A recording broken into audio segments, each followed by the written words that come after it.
형제, 부모 없이도 가까울 수 있을까? 안녕하세요. 오늘은 많은 부모님들이 마음 깊이 품고 계신 고민, 그러면서도 쉽게 꺼내기 어려운 주제에 대해 이야기해 보려고 합니다. 명절이면 자녀들이 모이죠. 그 모습을 보며 부모님들은 흐뭇해 하십니다. 웃고 떠들고 함께 식사하고 옛날 이야기도 나누는 그 모습이 얼마나 보기 좋은지요. 하지만 동시에 많은 부모님들이 한 가지 두려움을 품고 계십니다. 내가 세상을 떠나고 나면 이 아이들은 과연 이렇게 모일까? 슬프지만 이것은 기우가 아닙니다.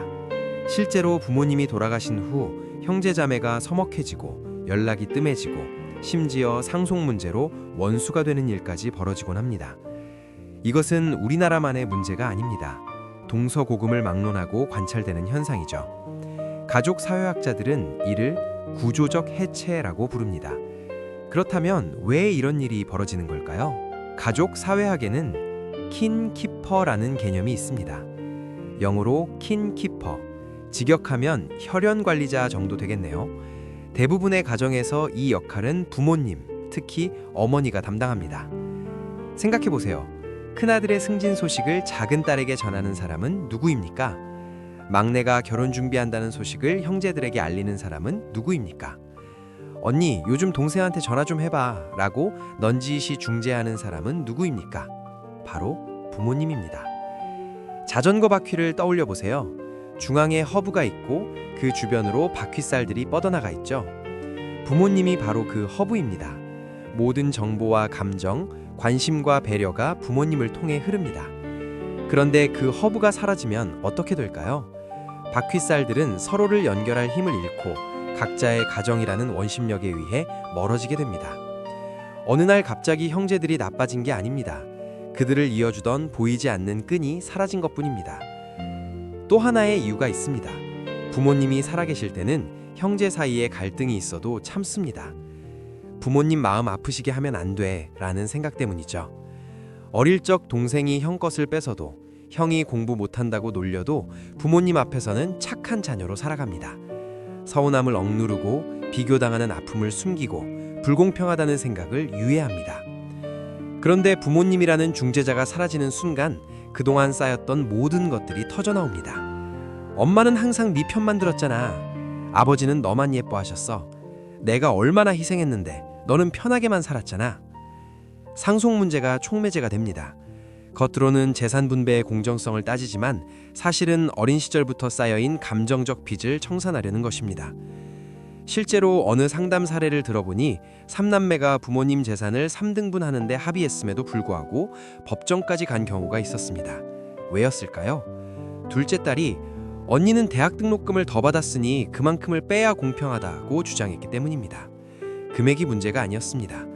30년 전 자기는 전문대를 보내면서 언니는 4년제를 보낸 것에 대한 서운함이 폭발한 것이죠. 심리학적으로 보면 부모님 앞에서 형제들에게는 하나의 공통점이 있습니다. 바로 자녀라는 정체성입니다. 아무리 나이가 들어도 서로 환갑이 넘었어도 부모님 앞에서는 모두 아들, 딸이 됩니다. 그 정체성이 형제들을 하나로 묶어줍니다. 하지만 부모님이 돌아가시면 그 공통의 정체성이 사라집니다. 이제 형제는 서로에게 무엇일까요? 어쩌면 타인이 됩니다. 혹은 어릴 적 기억 속에 경쟁자로 되돌아갑니다. 부모님의 사랑을 놓고 경쟁하던, 성적표를 비교당하던 그때 그 감정이 다시 고개를 듭니다. 그래서 어떤 형제들은 부모님 없이는 서로에게 어떻게 대해야 할지를 모릅니다. 대화의 주제도 만날 이유도 함께할 일도 모두 부모님이 만들어주셨기 때문입니다. 여기까지 들으시면 마음이 무거우실 겁니다. 그렇다면 어떻게 해야 할까요? 자녀들에게 사이좋게 지내야 한다는 것을 100번, 1000번 말해도 소용이 있을까요? 물론 필요한 말입니다.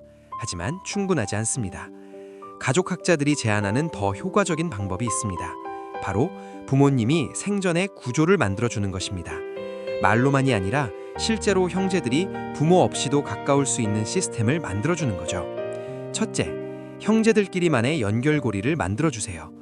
형제들이 부모님 거치지 않고 서로 직접 소통하는 문화를 만들어야 합니다. 예를 들어 볼까요? 명절에만 만나는 게 아니라 너희끼리 여행 한번 다녀와 하고 여행 경비를 지원해 주는 겁니다. 혹은 부모님이 빠진 형제 단체 채팅방을 만들도록 격려하는 것도 좋습니다. 처음엔 어색할 수 있어요. 엄마 아빠 없이 우리끼리 뭐 하지? 라고 생각할 수도 있어요. 하지만 이것이 훈련입니다. 부모 없이도 형제들이 자립적으로 유대감을 쌓는 연습인 거죠. 어느 집은 이런 전통을 만들었다고 합니다. 부모님이 매년 한 번씩 형제들만의 모임 비용을 지원해 주셨대요. 처음 몇 년은 의무적으로 만났지만 시간이 지나면서 그 모임이 자연스러워졌고 나중에는 부모님이 돌아가신 후에도 계속 이어졌다고 합니다. 형제들에게 부모 없이도 우리는 우리다 라는 경험을 선물해 주세요. 둘째, 정서적 공정성을 확보하세요. 형제 갈등의 불씨는 대개 여기서 시작합니다. 부모님이 형만 아꼈어, 동생한테 뭐만 관대했어 라는 피해의식 말이죠. 재산을 공평하게 나눠주는 것도 중요합니다. 하지만 더 중요한 것이 있습니다. 바로 사랑의 공평함. 아니, 공평함을 넘어서 각 자녀가 나는 특별하게 사랑받았다는 확신을 갖게 해주는 것입니다. 어떻게 할 수 있을까요? 1대1로 시간을 보내세요. 큰아들하고는 등산을 가고 딸하고는 카페에서 수다를 떨고 막내와는 영화를 보러 가세요. 그 시간에 각자에게 말해주세요. 네가 이런 점에서 정말 특별하구나. 네가 우리 집에 있어서 얼마나 감사한지 몰라. 네가 아니면 누가 이런 일을 해주겠니? 어느 어머니는 세 자녀에게 각각 선편지를 써서 돌아가시기 전에 전달하셨다고 합니다. 그 편지에는 각자에 대한 구체적인 기억과 감사가 담겨 있었대요. 큰딸에게는 네가 고등학교 때 아빠가 아프셨을 때 병원에서 밤새 간호해 준 것을 엄마는 절대 잊을 수가 없어 라고 쓰셨고, 둘째 아들에게는 네는 말은 없지만 집안에 문제가 생기면 항상 제일 먼저 달려와 줬지. 그게 얼마나 든든했는지 몰라 라고 쓰셨고, 막내에게는 네가 엄마 아빠를 항상 웃게 만들어줬어. 네 밝은 에너지가 우리 집의 햇살이었단다 라고 쓰셨다고 합니다. 그 세 남매는 어머니가 돌아가신 후에도 사이가 좋습니다.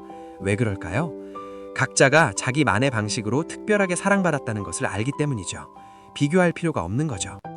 셋째, 공동의 가치를 유산으로 남기세요. 재산은 나눠지면 끝입니다. 하지만 가치는 나눠도 줄어들지 않습니다. 오히려 함께할수록 커집니다. 부모님이 사라져도 형제들이 함께 모여야 할 이유를 남겨주세요. 그것이 신앙일 수도 있습니다. 우리 부모님이 평생 섬기시던 하나님을 우리도 함께 섬기자. 이렇게 신앙이 형제를 묶어줄 수 있습니다. 혹은 부모님이 중요하게 여기시던 가치를 이어가는 것일 수도 있습니다.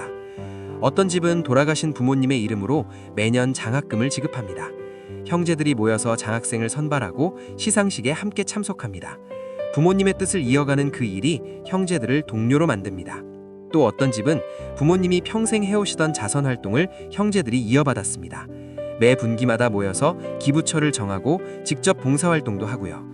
그 과정에서 형제들은 경쟁자가 아니라 동역자가 됩니다. 중요한 것은 부모님이 사라져도 남을 미션을 주는 것입니다. 함께 지켜야 할 무언가, 함께 이뤄야 할 무언가 말이죠.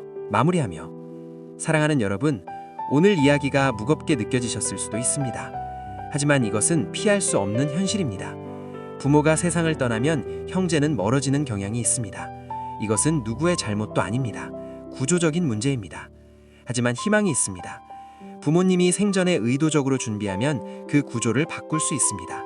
형제들이 부모 없이도 소통하는 법을 배우게 하고 각자가 특별하게 사랑받았다는 확신을 심어주고 함께 지켜갈 가치를 물려주세요. 그러면 부모님이 세상을 떠난 후에도 형제들은 여전히 형제로 남을 수 있습니다. 아니, 더 성숙한 형제가 될 수 있습니다. 형제가 연합하여 동거함이 어찌 그리 선하고 아름다운고. 시편 133편 1절의 말씀처럼 형제의 연합은 하나님이 기뻐하시는 아름다운 모습입니다. 그 아름다움을 여러분의 자녀들에게, 그리고 그 자녀들의 자녀들에게 물려주시기 바랍니다. 오늘도 좋은 하루 되세요. 감사합니다.